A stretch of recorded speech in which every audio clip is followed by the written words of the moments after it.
1 minute past 6 o'clock, at least locally here in Copenhagen. So welcome everybody to this AgilityLab Copenhagen meetup. And I know we have one participant who has not joined the meetup before. So this is really, this is a local meetup group, but during the Corona situation, it's really become global. So we are so excited to see all of you. My name is Liza, you can see that. I'm the co-host for tonight, and I have Torsten Hansen with me, who will be our techie guy and send you to breakout rooms and everything. And last but not least, a very warm welcome to you, Jenni, our speaker tonight. And you will say a few words about yourself, but I want to really appreciate that you accepted our invitation to give her this. I'm really excited to hear about what you have to say. Jenni is actually a keynote speaker. Now we can say that you are an author. Congratulations. I know you'll be saying a little more about that. Working as an agile advisor for many, many years. You know a lot about neuroscience, so that's one of your specialities, a profound knowledge about that. And I actually, one of the reasons you are here is actually that I saw your keynote on this same subject at Agile Venice last year. So ever since, I've really learned so much about it. I really, ever since, wanted to invite you. So thank you for that, Jenni, accepting that. So stop giving feedback, but please, if you would take us away.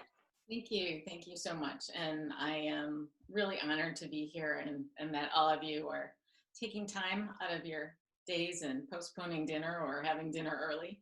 So thank you so much. Yes, I'm working with Go Agile, and I do work as an Agile advisor. And of course, feedback is an important part of improving, right? So stop giving feedback.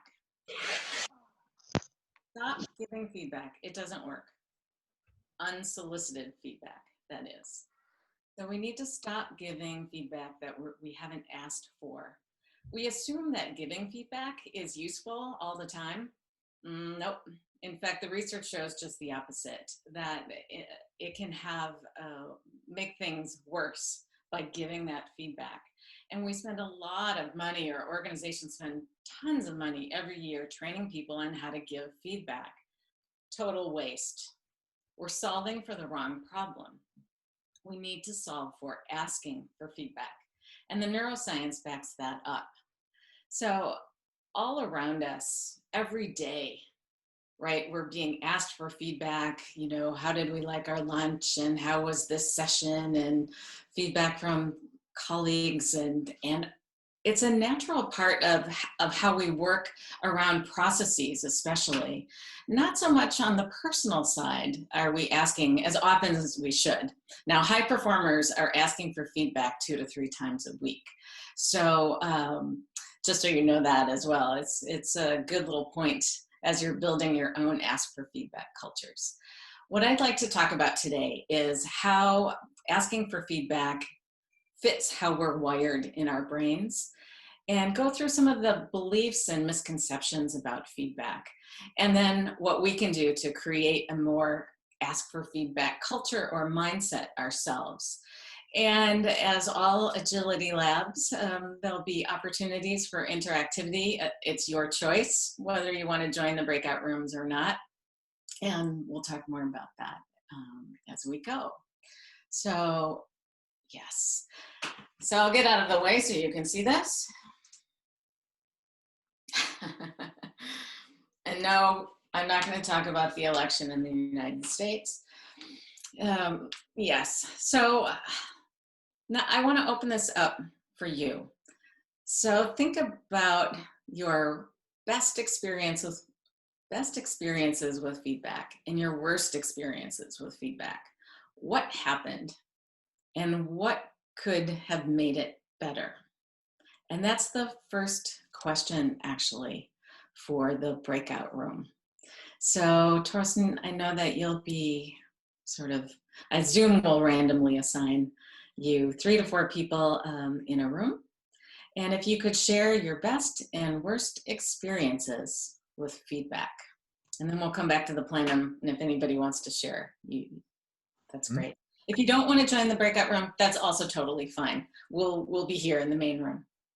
Yeah, we have set it up so that you have a chance to push the button whether you want to move to the breakout room. So I will transfer you to the breakout rooms now.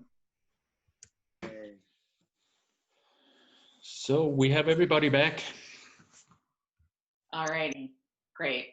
So anybody have a quick story that they would like to share, or something that you heard that sort of triggered something for you? And I won't put Mikkel on the spot, who was in room 7 with Natalia. But only but I can of course share mine that I also shared with Mikkel.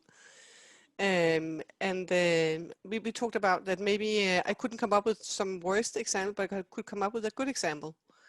And I can just describe the situation, because the situation was a situation where I asked one of my colleagues for feedback on a certain topic. And he had time to sort of reflect a little bit before we actually sat together. And I think there was a combination of both me asking for it, that he had time to prepare a little bit, and that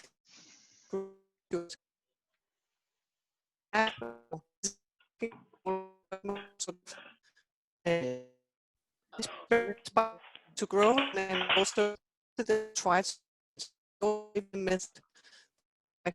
Sorry, Natalie, it's very cutting a lot. Or it's just me. No, there we go. So yeah, sorry, Natalia. Okay. Anybody else have a story that they would like to share in the group here? It's also all right if you don't want to. I can give a try. Rickard here. I think it is when I had a group or worked in a group and recently, and I got some feedback, but it was more like criticism, and it was only tailored to what I have been doing that was wrong, and it was also like mind, sort of like. I mean, it was criticism, but it came out like from the whole group, but it was not like one person was talking for the whole group. And then it was not like they had no part in the problem. So everything was like more sort of finding someone to blame. Yeah. So. I am sorry to hear that. That's why I found this lecture now, because I thought I need some more to learn more. I hope that you'll be able to walk away with some ideas so that that doesn't happen again, or you can find a way to deal with it. Yeah. Okay. Alrighty. Thank you for sharing, and thanks for sharing with each other. So yeah, I mean, for feedback to work, we need to trust the person who's giving us the feedback, and the channel of communication for that feedback also has to be the right one. So Torsten talked about in the main room getting feedback on Slack that maybe should have been given face-to-face instead. There's also the quality of the feedback, the credibility of the giver, the situation. Do we have some support from the person who's giving us that feedback? Can we come back to them with questions?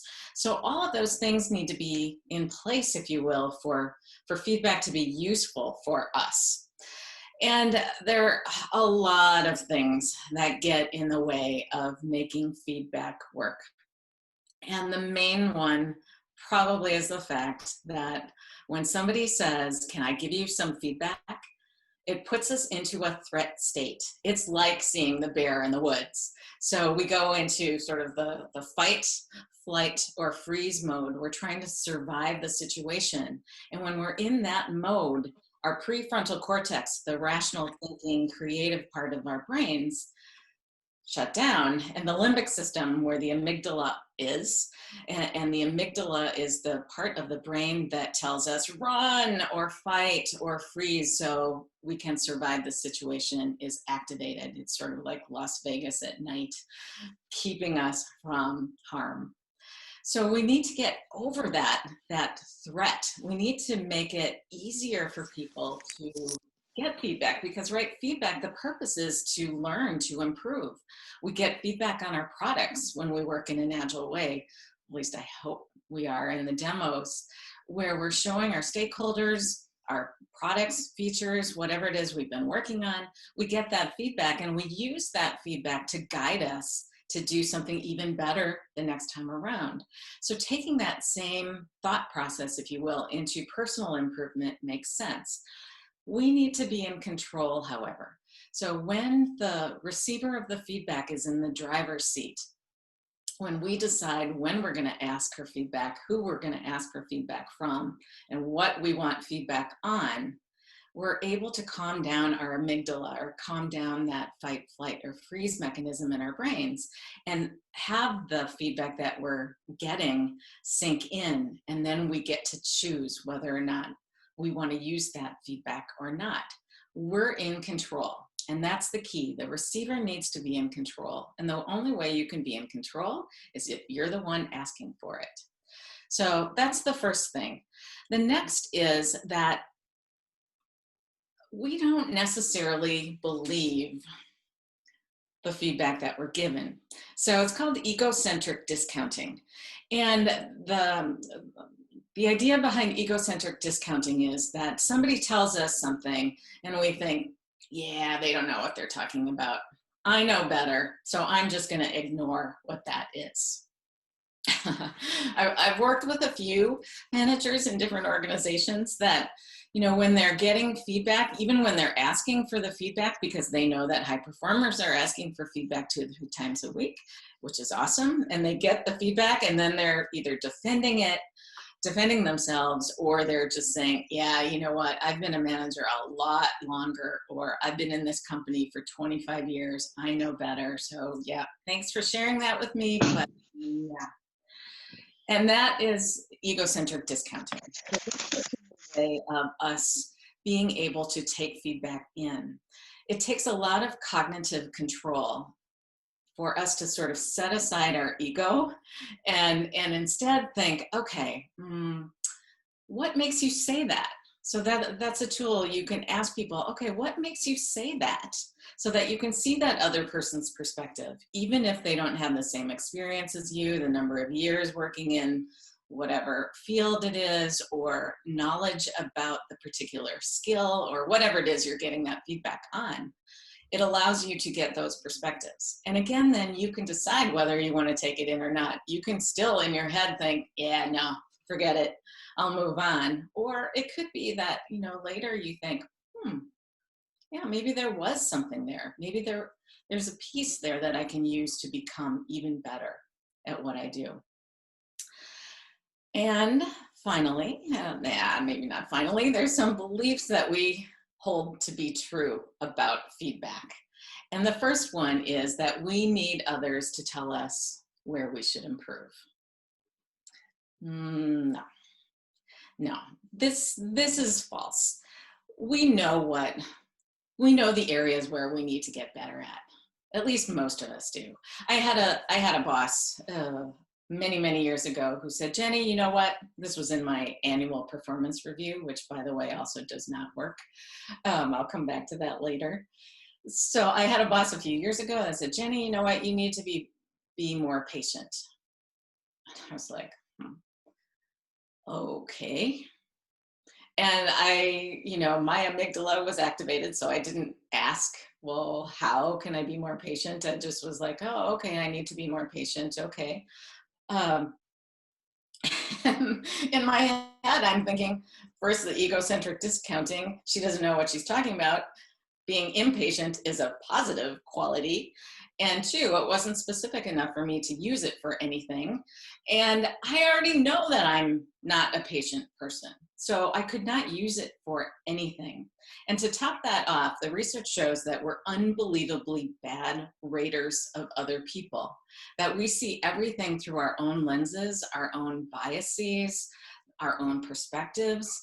So me telling somebody, you know, you need to do this better because I think this is how it should be done, it's only because my experiences, my biases are informing that decision or that view. And you know what? I could be wrong. So whenever I'm giving feedback, when people are asking for feedback and I'm giving it, I always say, hey, you know, this is through my lens. This is my perspective. I could be wrong. Just need you to know that up front. This is just my experience. And that helps also calm the other person's amygdala down. So they feel less threatened by what's going to come next. Because you know what? Sometimes I am wrong. Not that often. No.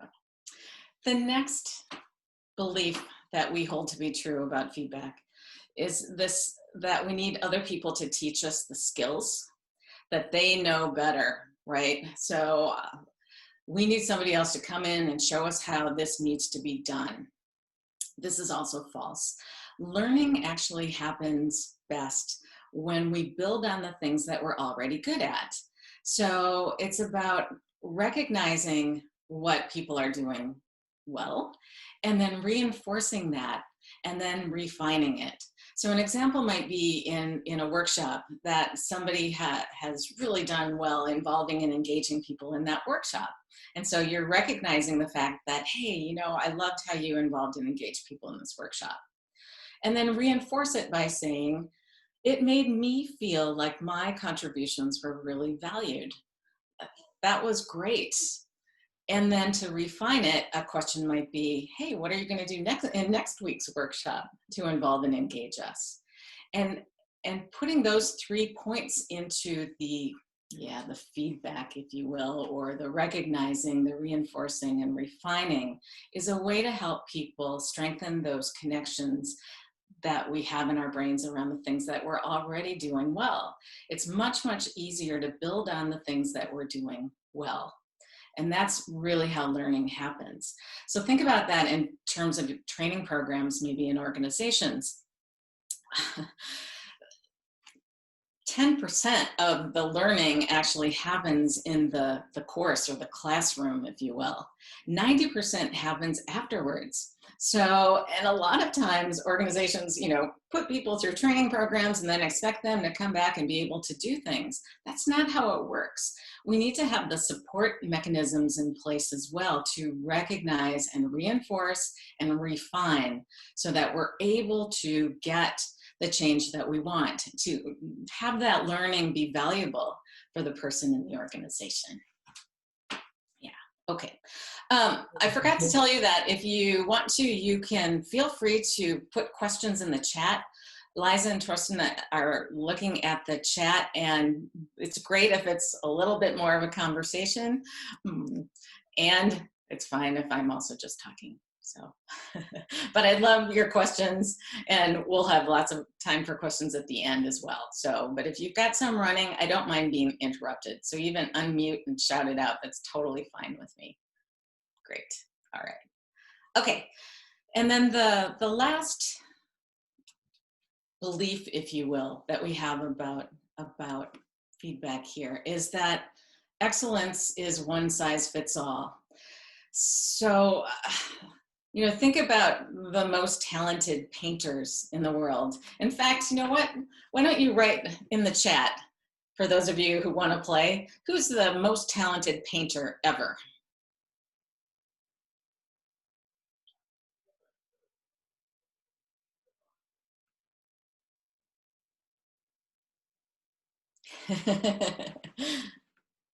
I see my son, not me, Da Vinci, Picasso, Michelangelo,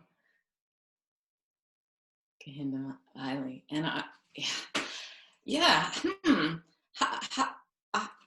how come they're so different? That doesn't make sense, right? Do we hold up Da Vinci and then say to Michelangelo, you need to make the Mona Lisa? And let's put together your personal development plan for that. No, excellence is not one size fits all. If we focus on outcomes in organization, rather than specific sort of points of excellence that all leaders or all people in the organization need to follow, we will have better results.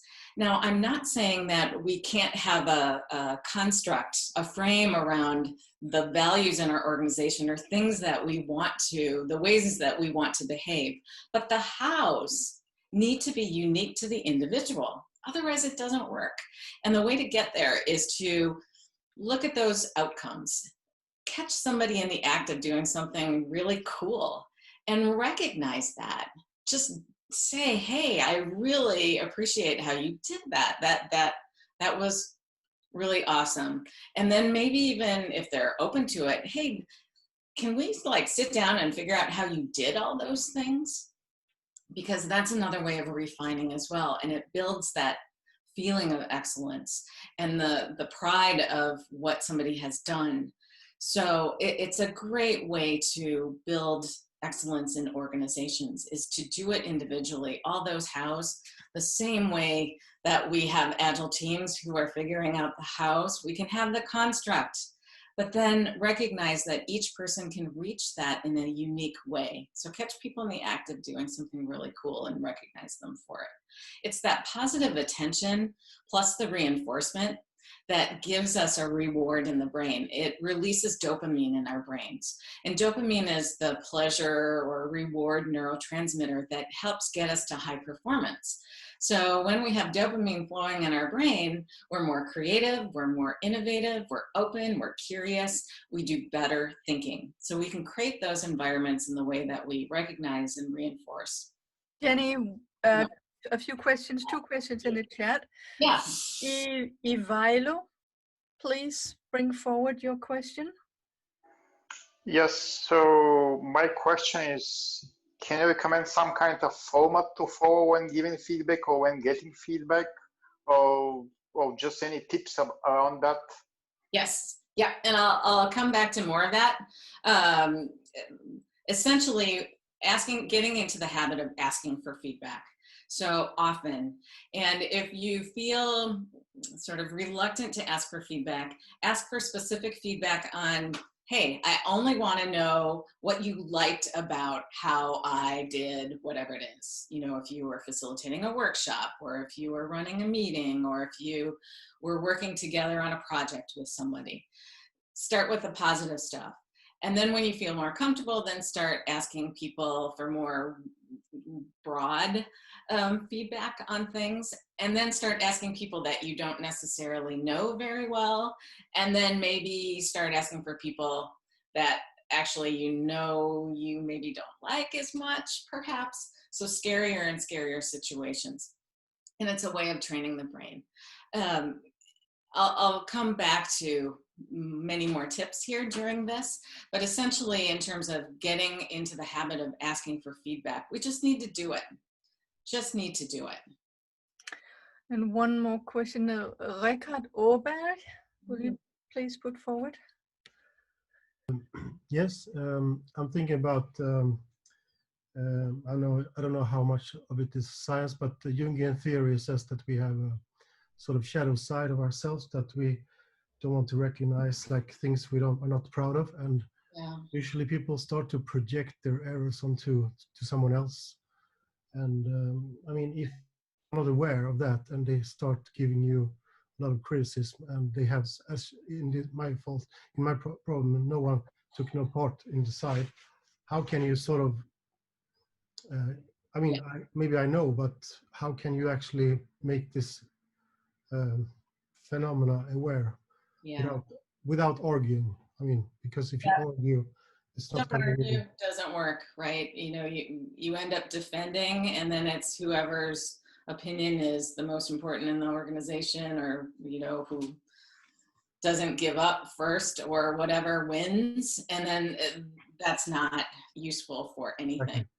So it takes a lot of cognitive control to just let it come in, and then just either ignore it or consider it later.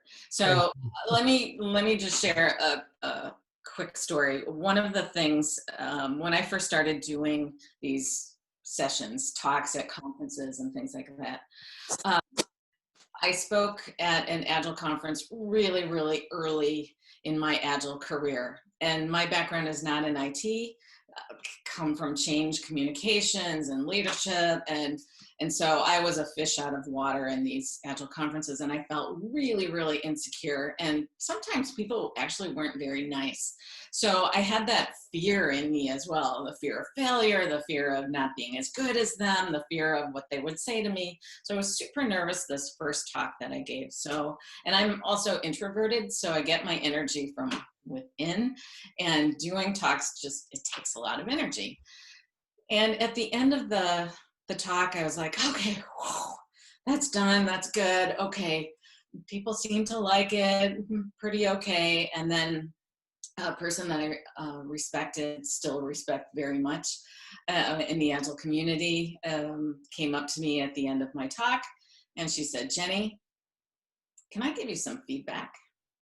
And I was just like, no, I'm tired, leave me alone. I can't deal with anything that you're gonna tell me, no.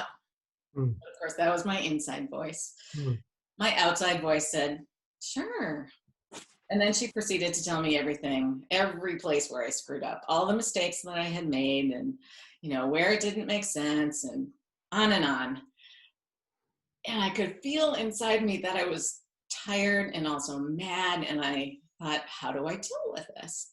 And what ended up coming out of my mouth was, thank you for your feedback.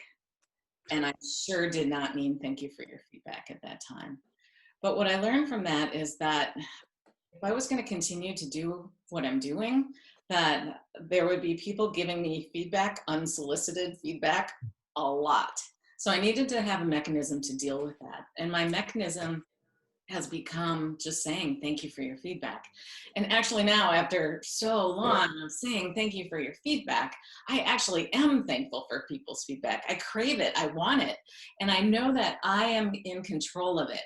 And that's where the difference is. And I think in the situation, Rickard, that you're talking about here, it's really, it takes a lot of brain power to sort of decide that, no, I'm not gonna let this guy put me in this position. He can say what he wants, whatever, maybe he's the boss or whatever, and I need to pretend that I'm listening, but I'm in control of this. I'm in control of whether I use it or not. And that's a way to help. All my energy to sort of just self-regulation and just sort of calm down, breathe. I can feel my legs were shaking almost like, and then, but I think that's really good. Just thank you. And then I can sort of digest it later on. Yeah. It's worked for me anyway. So, if you come up with your own way of handling it, maybe it's like, okay, thanks for that. I need to think about what it is you said, and can I come back and ask questions or whatever, depending on the situation. So, and sometimes that can even diffuse the situation for the boss who wants to sort of prove how smart he is or she is. Anyway. Yeah, thanks. Yeah, my pleasure. I forgot to mention that these beliefs we hold to be true about feedback are inspired by the work of Marcus Buckingham and Ashley Goodale.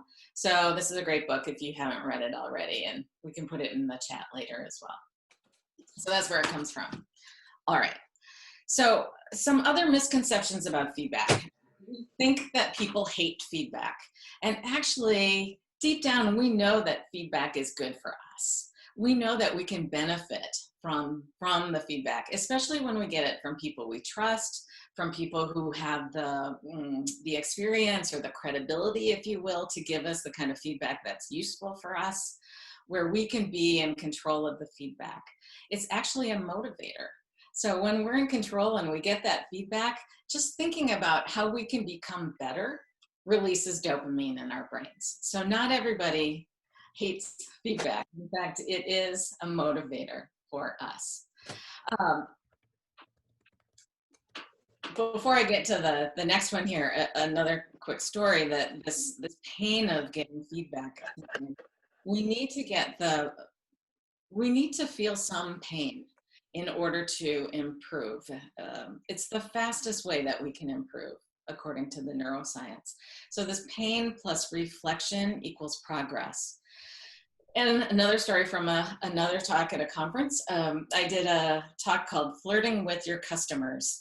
And I always think that if I have an exercise in one of my talks that an introvert like me would do, then it must be fine for all the rest of the introverts who might be in that session. And this session, there was ABBA music, there was a little tiny bit of dancing, and there was a lot of science and interactivity. And at the end of the session, people were like clapping and so happy. And I had a feedback form, asked everybody for their feedback, got really great feedback. And one of the guys said, you know what, Jenny, I need to think about this and come back to you. Can I send you a mail? I was like, yeah, great, sure, yeah. So the following week, he sent me a very long mail, pretty much laying out his heart and saying, basically, this was not a session for me. This was just way out of my comfort zone, and on and on and on. And it was like somebody had just stabbed me in the heart, you know, the balloon or whatever just burst, because I was on this high. I'm like, oh, this was so cool. Everybody loved it. And then I get this really long email and he hated it.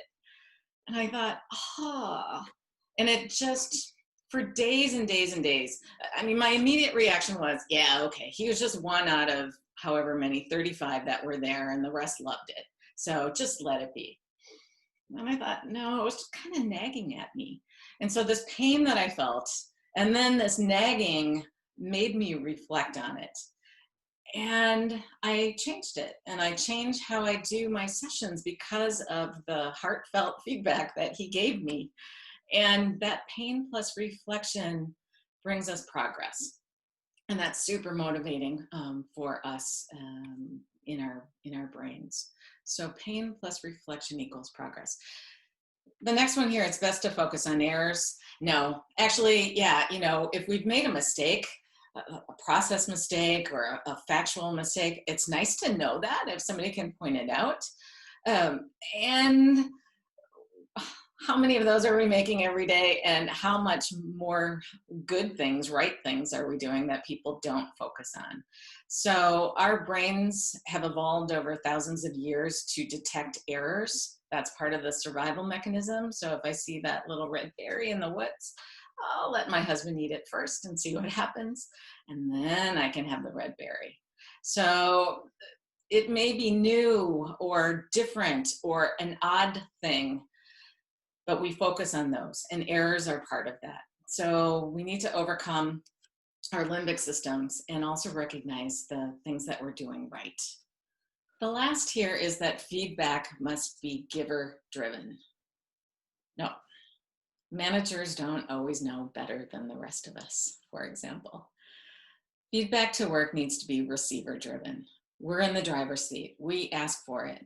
Now, I know that this has implications for performance reviews, for example. A lot of organizations have a yearly performance review. That's the most terrible idea ever. If you want to read a good article on that, and I will put in the chat the name of the book and the name of this article. It's called Turn the 360 Around. And it's a great article about performance reviews and feedback and the threat state in our brains. And it doesn't work. One, you're not getting it often enough. We need to get feedback often, 2 to 3 times a week. How about 2 to 3 times a day? The more often we get the feedback, the more useful it is for us, the more possibilities we have for learning. And if we get feedback from more than one person, we're able to mitigate the biases that come up in the feedback. And we decide who we ask, right? So many years ago now, I got a 360 feedback from the group of people that I was working with in this company. And it wasn't a good thing, because one of the women who was married to the boss, she hated me. absolutely hated me. And in fact, the company that did the feedback said to me when they were going through the 360 feedback, they said, we need to let you know that the computer spit out her results because it was invalid. There were just too many negatives.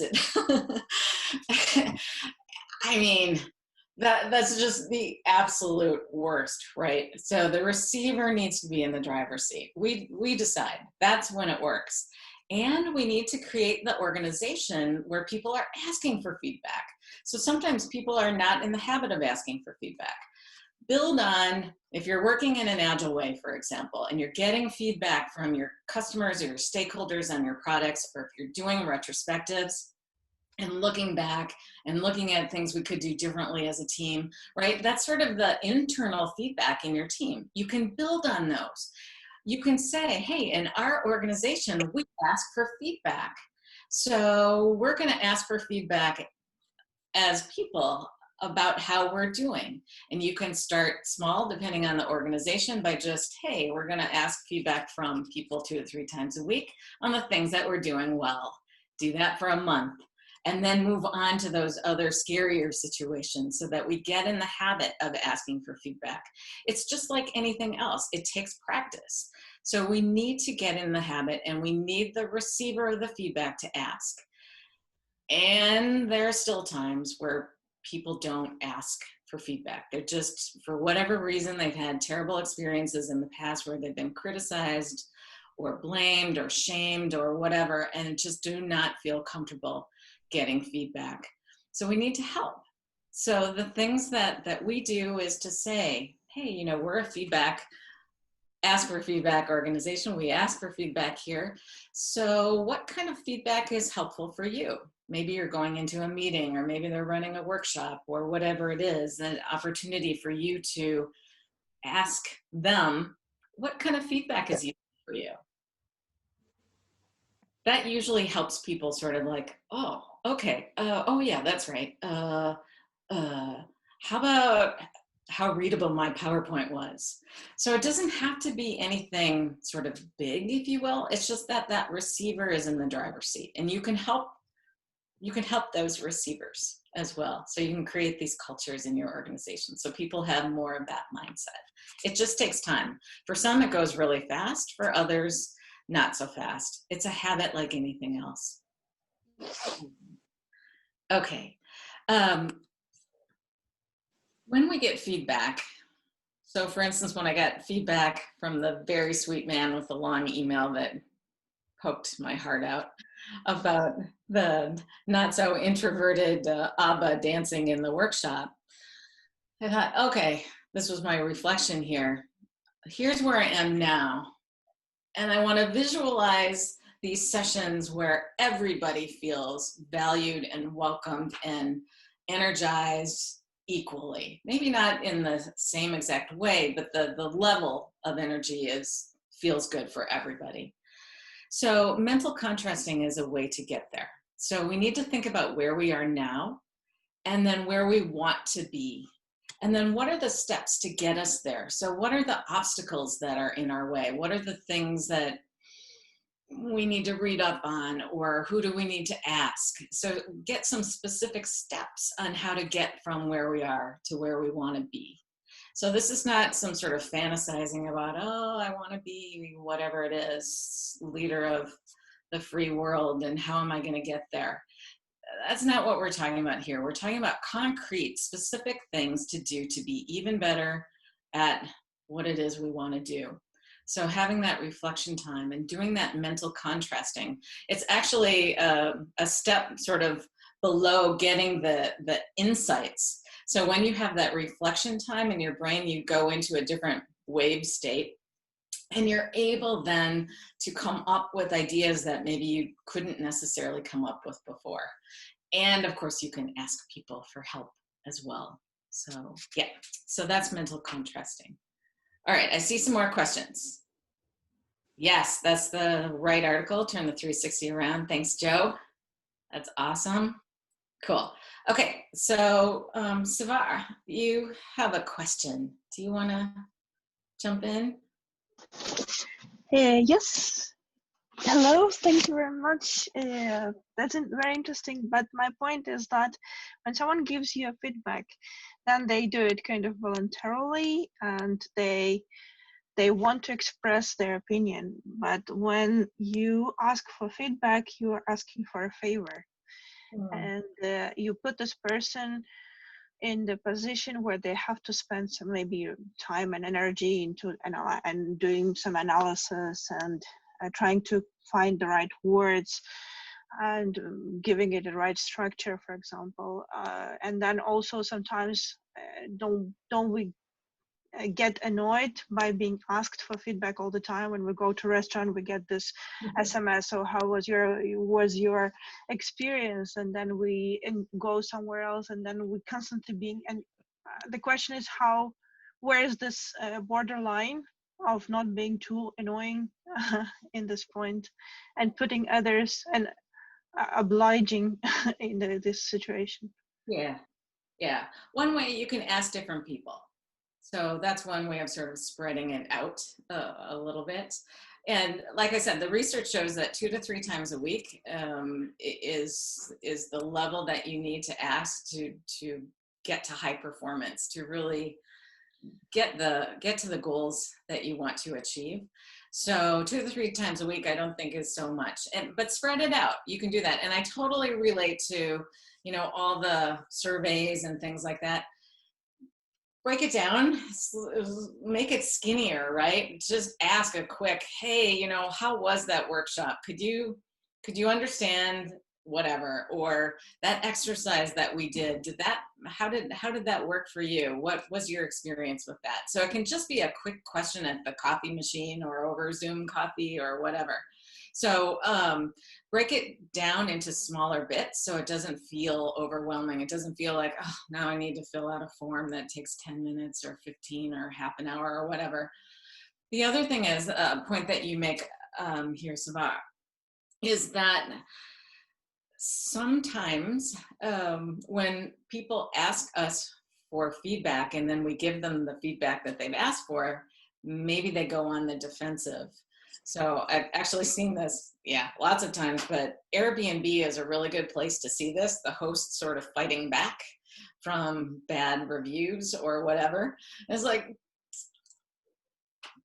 why are you defending it, right? You're not taking anything in, you're not making a decision, you're just fighting it. So if a feedback giver has been in a situation where the receiver of that feedback that they've asked for is just defending what it is, the person who has been asked to give that person feedback is like, oh geez, I think maybe I'm not gonna give her that feedback because I remember last time she got really angry or hurt or whatever. So then for the feedback giver, you're also in that threat state. So there's really a balance here. And I would say make it simple and skinny. So quick questions. Yep, thank you very much. Yeah. And Hannah, you have a question. I don't know if you want to. It wasn't a question, it was more a comment, sorry. Okay, no. Yeah, great. That's true, right? Don't ask random people, ask those you trust who are relevant. Yeah, yes. And that's exactly what I mean about, sort of getting into the habit of asking for feedback. Start with the people that you trust, and then go into scarier situations. And always remember that you are the one in control. You have the choice whether you want to take it in. And know that when you do take it in, the possibilities could be that you really rock because you made the choice to take it in, even though it was hurtful in the beginning. So yeah, okay. So asking for feedback, we need to make it fast, frequent, focused on the task. The receiver is in the driver's seat. And now I've been talking a lot. So I want to give the opportunity to you to do a little exercise. So there's 2 options. There's a main room exercise. I'll tell you that first. In the main room, if you choose not to go into breakout rooms, in the main room, we'll be talking about specific challenges that you might be having in your organizations around your feedback cultures, and maybe how you might move to creating or building on your ask for feedback cultures. And that will be just sharing situations, and everybody who might still be in the main room would be talking about ideas or asking questions. So that's option one. The second option is that Torsten would put you back in the same rooms that you were in before. So you'd have a little more intimate, personal conversation about what you might want to get better at. And this would require you thinking or deciding, or maybe you already know about something that you want to be even better at doing. And then in the room, you'd have a chance to talk to each other about this, and the questions are here. So for the person who is sharing what they want to be better at, they would ask, you know, what specific ideas do you have that might help me be even better at whatever that item is that you decide. And then for those offering ideas, ask some questions first before you jump in with those ideas. So things like, you know, what have you done already about that? Or what might you do in the future? Or when you've had a problem with that in the past, what did you do? Or what have you seen other people do? So you can ask questions of each other first. Or you can also just jump in and give some advice. But I find that asking questions first helps bring it a little more context. So those are the two choices. And what do we have, Torsten? 20 minutes in the breakout rooms, if you choose. 20 minutes for the breakout rooms, yes. Yep. I've also pulled out the 2 slides here with the questions that I can share in the chat now, so that you have it available when you get to the breakout room. So I've shared the link here, so it's and you'll get the full slides show later, but I've pulled out just the ones that are needed here. So I will I'll open the rooms now for everyone to go back in the rooms. Any questions? Yeah, asking for feedback is what works. When we are in the driver's seat, we get to choose who we ask for feedback from, how often we ask, what we ask it about, and we can choose to bring it into scarier and scarier situations. We can train our brains to crave feedback. So the more you ask for it, the more you want it, which is a really crazy thing, but that is just how the brain works. We get into the habit of it, and it's actually kind of fun even getting the feedback that you don't agree with, because then you can sort of play around in your head with, is there a nugget here that I can use? Where did this come from? What's that other person's perspective? What does he see that I don't see? Whatever it is, it becomes a motivator.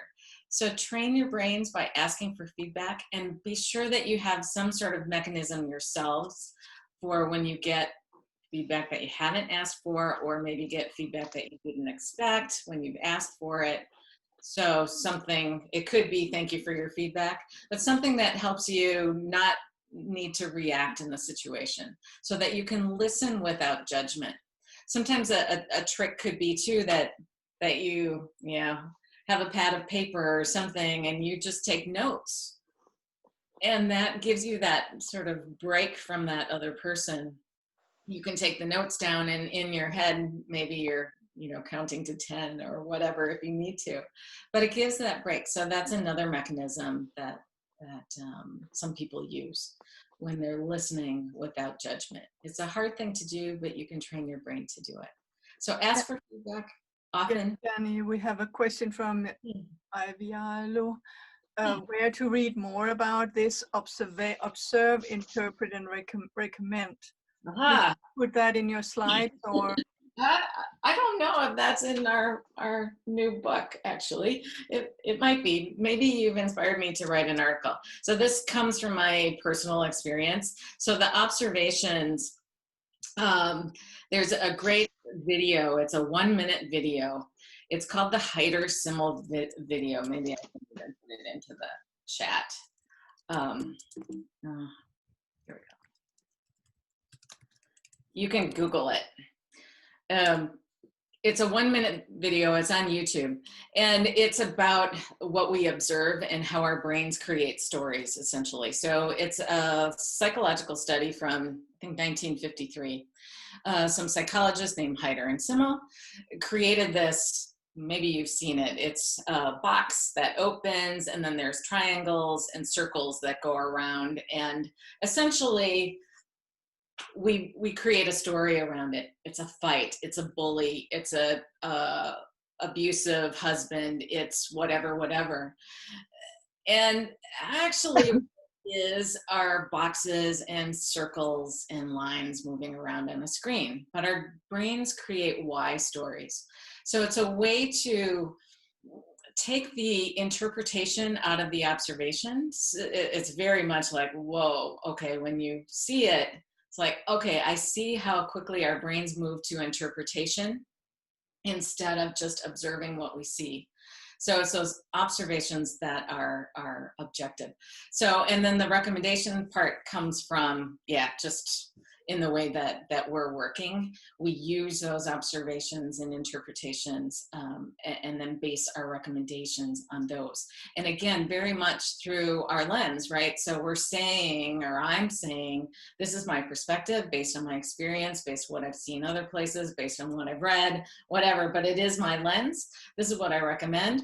I might be wrong. You know, this advice may not fit you. We won't know till we try it. Is this something that resonates with you? So again, giving the person or the organization the choice to take up and do some of those recommendations. But that's where it comes from. Yeah. And I think if somebody's asking you for more specific feedback, you can say, hey, would you like my observations and then how I sort of see it through my lens, and then maybe I can give you some ideas that have worked for me or that I've seen work in other organizations. So maybe now you've inspired me to write an article on this. I don't know. Thank you. Yeah, great. Other questions? Oh, thanks, Joe. Ladder of inference. Cool. Awesome. Yeah, so there's some things coming in the chat, some other references as well. Yeah, nonviolent communication, absolutely. That's another, I think in Denmark, it's giraffe language, but nonviolent communication is also very much based on this. Yeah. Hmm? Okay.